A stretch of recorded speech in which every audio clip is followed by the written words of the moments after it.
ছাত্রদল সভাপতির বয়স কত এ নিয়ে প্রায় সময় আলোচনা হলেও আড়ালেই থেকে গেছেন যুবদল সভাপতি। বিএনপির সবশেষ কমিটিতে আব্দুল মোনায়েম মুন্নাকে যুবদলের সভাপতি ঘোষণা করা হয়।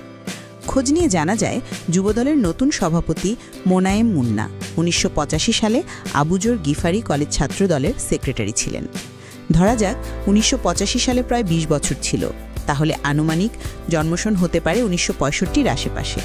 অর্থাৎ 2025 সালে তার বয়স গিয়ে দাঁড়ায় 60 বছরে।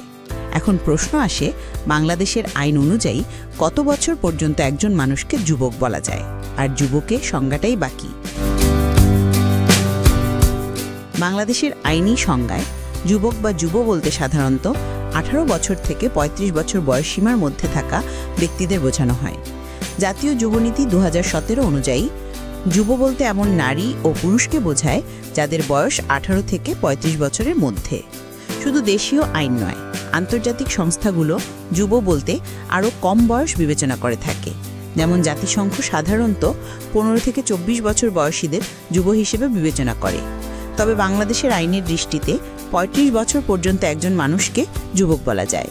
বিশ্লেষকরা বলছেন, বিএনপি হয়তো আলাদা আইন বানিয়েছে, তাদের আইনে যুব সংজ্ঞাটা একটু ভিন্ন। সে আইনেই 60 বছর বয়সীরাও যুবদলের সভাপতি হতে পারেন।